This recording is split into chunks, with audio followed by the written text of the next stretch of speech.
Hello viewers.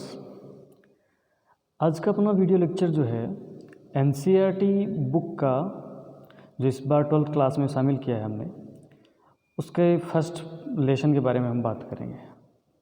हालांकि इस lesson का नाम फर्स्ट लास्ट लेसन है, लेकिन जो चेंजेज अब इस बार अपने आरबीएसई में एनसीईआरटी और जो पहले का जो सिलेबस है, पहले थोड़ा उसके बारे में बात कर लें और फिर अपना लेसन में चलते हैं।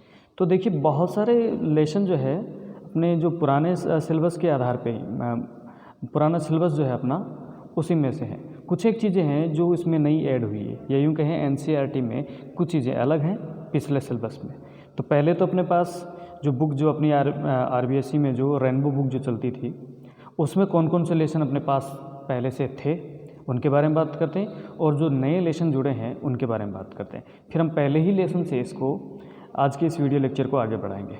तो देखिए, अपने पास पहले से अपने पास जो था उसमें अपना जो ये लास्ट लेसन जो है अपने पास है, ठीक है। लोस्ट स्प्रिंग वाला जो है अपने पास है, ठीक है। और आगे चलते हैं अपन।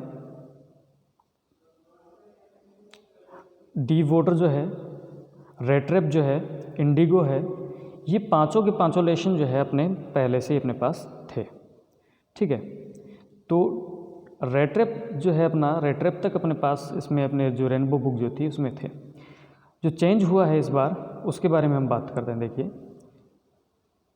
इस बार जो नया जो इसमें एनसीईआरटी में आया है वो है अपना इंडिगो तक है इसमें, मान लीजिए। तो पोइट एंड पैनकेक जो है ये अलग है, इंटरव्यू अलग है, गोइंग प्लेसेस अपने पास पहले से ही था। तो कुछ चीज़ें इस बुक में जो फ्लेमिंगो है इसमें जुड़ा है, और कुछ विस्टास जो है उसमें जुड़ा और हटा है। तो मैं कह रहा हूँ कि इसमें अपना कोई ज़्यादा फ़र्क नहीं पड़ेगा। लगभग 70% से 75% जो है वो अपना वही है, पुराना वाला ही है। 70 से 80% जो है अपना पुराना वाला ही है। बाकी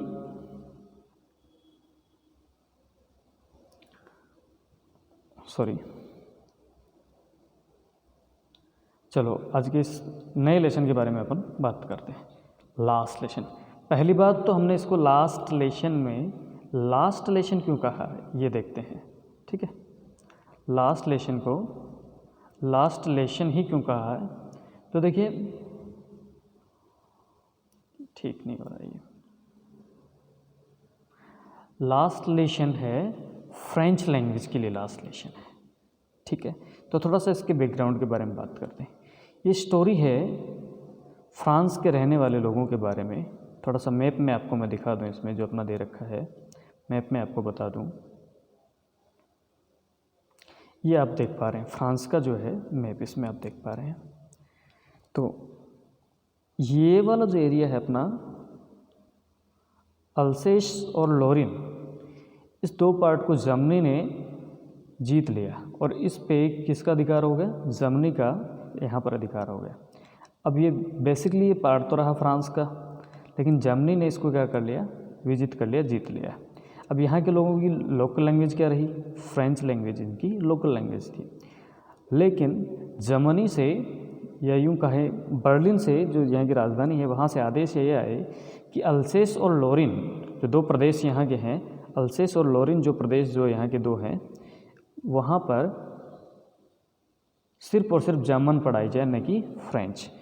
तो ऐसे में यहाँ पर जब जर्मन पढ़ाई जाएगी अल्सेस और लोरिन में, तो ये हो गया यहाँ की फ्रेंच लैंग्वेज का, फ्रांस की इस फ्रेंच लैंग्वेज का last lesson.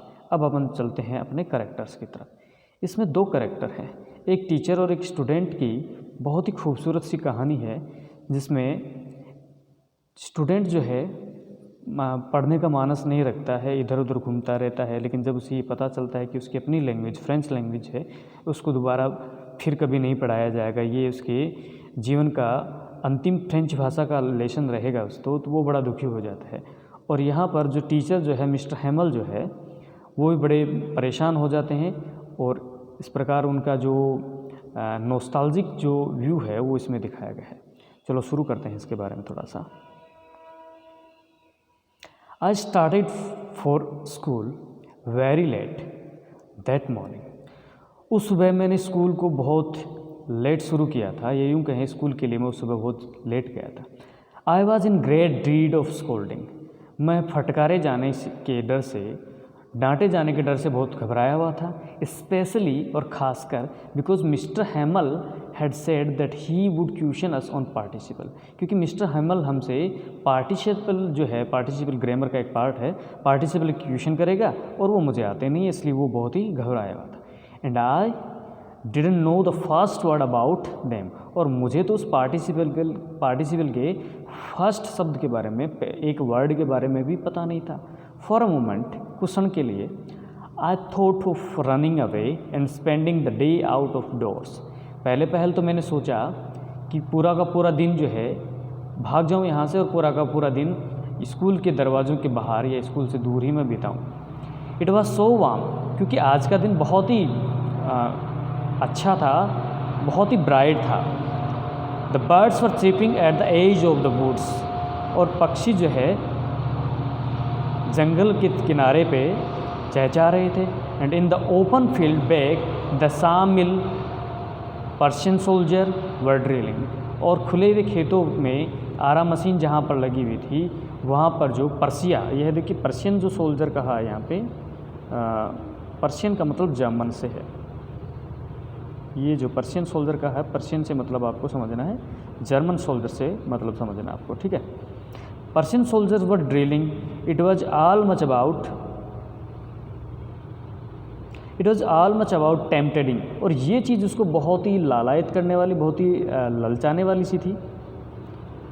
Then the rule of participle, और जो चीज़ वो देख रहा था बाहर, जो शामिल जो देख रहा था, पर्शियन सोल्जर की ड्रिलिंग जो मार्च पास्ट कर रहे थे, ये जो देख रहा था, ये ज़्यादा लुभावनी थी बजाय पार्टिसिपल के नियमों के।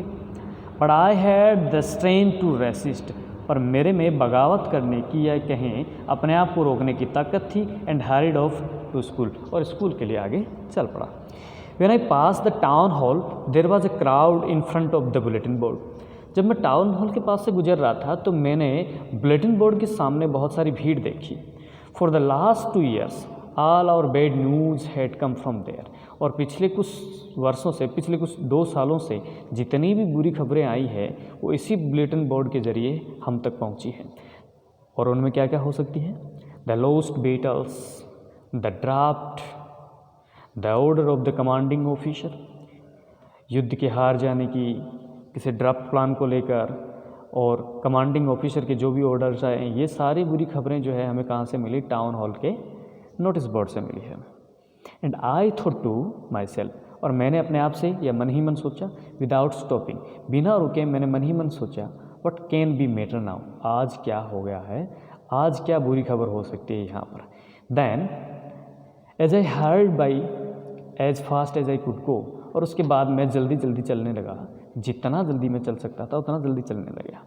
द ब्लैक स्मिथ, लोहार जो था, वॉक्टर उसका नाम है, क्या नाम दिया है यहाँ पे? Wachter. The blacksmith Wachter who was there, वो भी वहाँ पर खड़ा था, विथ हिज अप्रेंटिस, अपने जो नौसिखिया, जो उसका साथी जो था, काम करने वाला जो था, उसके साथ वहाँ पर खड़ा था। रीडिंग द बुलेटिन, वो भी बुलेटिन बोर्ड को, खबर को पढ़ रहा था। कॉल फॉर मी, और मुझे पुकार कर कहता है, don't go so fast Bob, you will get your school in plenty of time, और मेरे को कहा, लड़के इतना जल्दी जाने की आवश्यकता नहीं है तुम्हें, क्योंकि तुम्हारे स्कूल के लिए तुम्हारे पास पर्याप्त समय है। I thought he was making fun of me, और मैंने सोचा कि वो मेरे से मजाक कर रहा है, मुझे टीज करने की कोशिश कर रहा है, और सही भी है, क्योंकि लेसन के शुरू में ही उसने बता दिया कि मैंने आज स्कूल बहुत ही लेट शुरू करी थी, और इधर ये वॉक्टर जो ब्लैक स्मिथ है वो कह रहा है कि तुम्हारे पास स्कूल जाने के लिए पर्याप्त समय है। तो ये उसको लगा कि शायद ये लोहार मेरे से मजाक कर रहा होगा, ठीक है।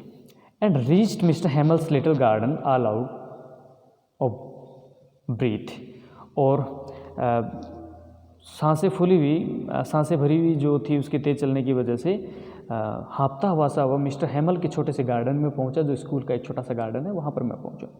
यूजुअली व्हेन स्कूल बिगन, और आमतौर पर जब स्कूल शुरू होता है, देयर वाज अ ग्रेट बस्टल, तो यूजुअली जब स्कूल शुरू होता है आमतौर पर, तो वहाँ पर स्कूल में बहुत ही शोरगुल हल्ला गुल्ला होता है, which could be heard out in the street, और उस शोरगुल को गली के बाहर भी सुना जा सकता है। The opening and closing of desk, और ये शोरगुल किसका हो सकता है? अपनी बेंचेज जो है, डेस्क वगैरह है, उनको आगे पीछे खींचने की वजह से जो शोरगुल है वो बाहर की गली तक भी सुनाई दे सकता है। लेसन्स रिपीटेड इन यूनिजन, और बच्चों के द्वारा, छोटे बच्चों के द्वारा जो रिसाइटेशन किया जा रहा है अल्फ़ाबेट्स का या जो भी है, उनको एक साथ जो कोरस में जो बच्चे लेसन को रिपीट कर रहे हैं उनकी आवाज़ सुनी जा सकती है। Very loud with our hands, और ये जो बच्चों के द्वारा जो लेसन यूनिजन में जो लेसन रिपीट किए जा रहे हैं बहुत ही ज़ोर ज़ोर से किए जाते हैं। With our hands over our ears in understand to better, और ये समझने के लिए हमारे लिए पर्याप्त है, या यूँ कहें कि ये सब कुछ अच्छे से समझ में आ जाता है कि स्कूल शुरू हो गया है, इतना शोरगुल से हमें पता चल जाता है। And the teacher's great ruler rapping on the table, और जो टीचर आते हैं वो जैसे क्लास में आते हैं और इतना शोरगुल होता है तो अपने रूलर से, अपने डंडे से जो टेबल पे ज़ोर से मारते हैं। ये सारी चीज़ें आमतौर पर स्कूल जब शुरू होती है तो देखी जा सकती है, सुनी जा सकती है, और इस बारे में ये जो बच्चा है बहुत अच्छे से जानता है। But now it was so still, लेकिन आज तो बहुत ही शांत है। आमतौर पर होता है शोरगुल, लेकिन आज तो बहुत ही शांत है। I had counted on the commotion to get to my desk without being seen, और मैंने बिना किसी की नज़र पड़े चुपचाप मैं अपनी डेस्क पे, अपनी बेंच पे जाना चाह रहा था कि कोई मेरे को देख ना ले। But of course that was everything had to be as quiet as Sunday morning, लेकिन वहाँ पर तो सब कुछ इतना शांत, इतना क्वाइट था जैसे कि आज छुट्टी का दिन हो, संडे मॉर्निंग हो। Through the Windows I saw my classmate, खिड़की के बाहर से मैंने देखा, अपने जो क्लासमेट हैं उनकी तरफ देखा। ऑलरेडी इन देयर प्लेसेस, जो अपनी अपनी जगह पे, अपनी अपनी बेंचेस पे बैठे हुए थे। And mister हैमल walking up and down with his terrible iron ruler under his arm, और मिस्टर हैमल जो है अप एंड डाउन, इधर उधर आ जा रहे थे,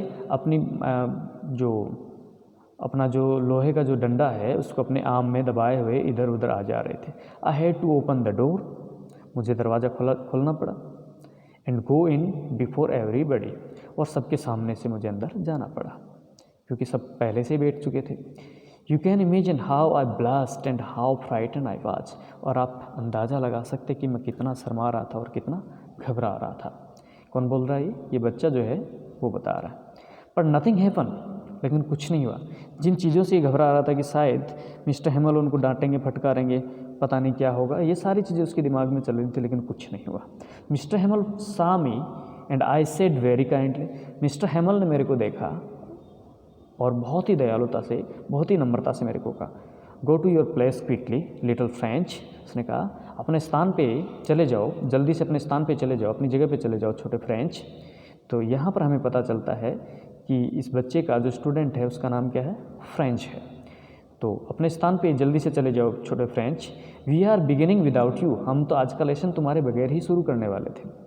आई jumped over the bench and set down at my desk. मैं जल्दी से उछल के अपनी बेंच पे गया और अपनी डेस्क पे जाके बैठ गया।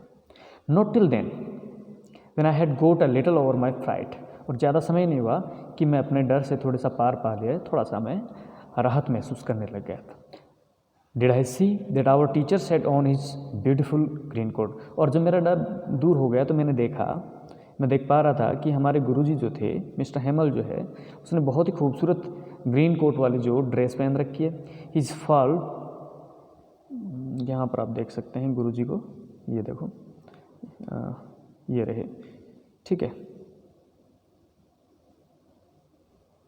हाँ जी, हिज फॉल शर्ट, और उसका जो झालर वाला जो शर्ट है, and the little black silk cap, और छोटी सी काली जो सिल्क की कैप जो है, सब के सब जो ब्यूटीफुल लग रहे थे उसके। ऑल एम्ब्रॉयडर्ड, सब पे नक्काशी करी गई है, सब पे वर्क किया गया है। That he never wore except on inspection and prize day, और ये ड्रेस वो सिवाय इंस्पेक्शन के दिन और जो प्राइज डिस्ट्रीब्यूशन फंक्शन जो होता है उस दिन के अलावा इस ड्रेस को, इस ब्यूटीफुल ड्रेस को नहीं पहनता था। लेकिन आज एक सामान्य दिन होने के बावजूद भी उन्होंने पहन रखी, ऐसा किसको लगता है? फ्रेंच को लगता है। Beside the whole school seem so strange and solemn. और इन सब के बावजूद ये ब्यूटीफुल ड्रेस जो पहन रखी है सर ने, उसके अलावा भी बहुत सारी चीज़ें उसको, मिस्टर हेमल के अलावा बहुत सारी चीज़ें उसको स्ट्रेंज लग रही स्कूल में। और सोलेम का मतलब है गंभीर, बहुत ही गंभीर लग रही थी। But the thing that was surprise me most was to see on the back bench that for always empty. लेकिन एक जो चीज़ मुझे सबसे ज़्यादा सरप्राइज कर रही थी, सबसे ज़्यादा मुझे चौंका देने वाली थी, वो थी जो बैक बेंच, जो पीछे की जो बेंचेज हमेशा खाली पड़ी रहती थी, उन पे बैठे हुए लोग जो है, उस बात ने मुझे बहुत ज़्यादा चौंका दिया। और कौन बैठे थे वहाँ पर? The village people sitting quietly like ourself. वहाँ पर गांव के लोग बैठे हुए थे, हमारी तरह ही, हम स्टूडेंट्स के जैसे ही गांव के लोग वहाँ पर चुपचाप बैठे थे। और उन गांव के लोगों में कौन कौन हो सकते हैं? Old Hauser with his 3 corner head, तिकोनी टोपी के साथ बूढ़ा ह्यूसर वहाँ पे था। द फॉर्मर मेयर, पुराना जो भूतपूर्व मेयर जो है वो वहाँ पर था। द फॉर्मर पोस्टमैन, भूतपूर्व जो पोस्टमैन है वो वहाँ पे थे। एंड सेवरल अदर बिसाइड्स, और बाकी और भी गांव के लोग वहाँ पर बैठे थे। एवरीबडी लुक्ड सैड, हर कोई दुखी लग रहा था। And Hauser had brought an old primer, और जो बूढ़ा ह्यूसर जो है अपने साथ अपनी नर्सरी की जो बुक है, ओल्ड प्राइमर जो है, प्राइमर से मतलब प्राइमरी की जो बुक है, वो भी अपने साथ लाया है। थम्ब एट द एज, और बार बार इसका यूज़ करने से, जो अंगूठा लगाने की वजह से किनारे पे अंगूठे का निशान सा हो गया है। And he held it open on his knees, और उसने इसको खोल कर अपने घुटनों पे डाल रखा है। यहाँ पर देख सकते हैं आप, ये सारी चीज़ें कि गुरुजी हैं, और ये सारी चीज़ रिकॉर्ड हुआ है।